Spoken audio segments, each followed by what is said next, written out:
Ndakaiteiko chinyangadzo chikuru kwazvo pamberi penyu mambo, kumhura basa ramakabata pamuchinjikwa, kuenzanisa kuponeswa kwangu nepfuma inovora, moyo wangu kukarira sirivheri nendarama, kukanganwa zvangu kuti makandidaka baba ndisina nokufanira ini ndaifanirwa neiko kuparara mudziva remoto, muvira remoto, makatendeka Jesu, handikoni kukutenda, makanditenga neropa renyu Jesu, handina kutengwa, ndakatengwa neropa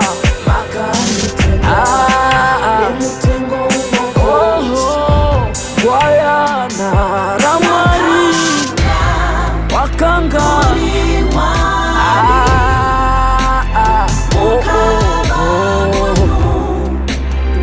ukazvidzwa mavanga rufu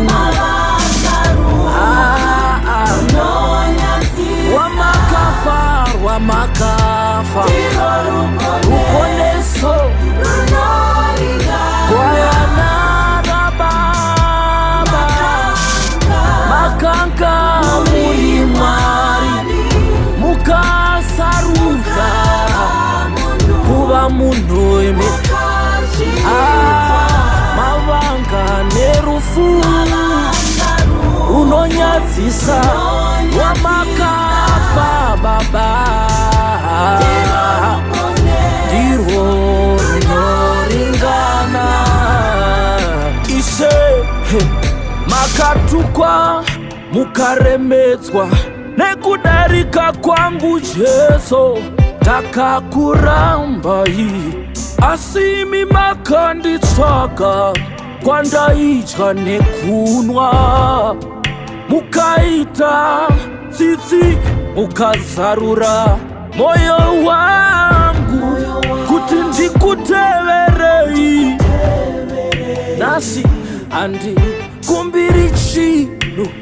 kana nechinhu chose, shoko remuchinjikwa roga chipo chinokosha. Ndaifanirwa neiko kuparara, ndaifanirwa neiko babaka,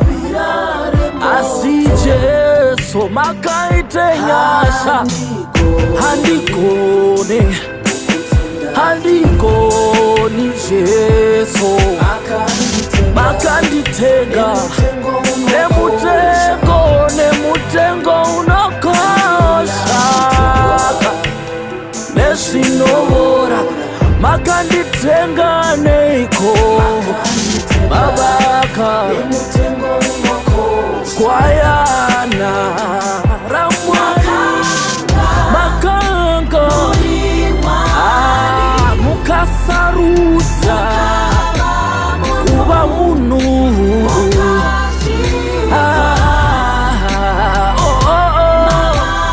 mavanga rufu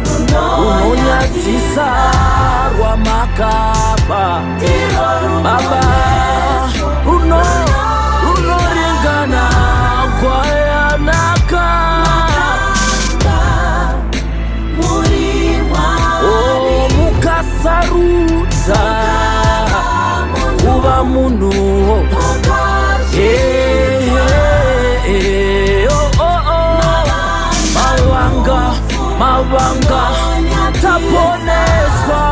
amakava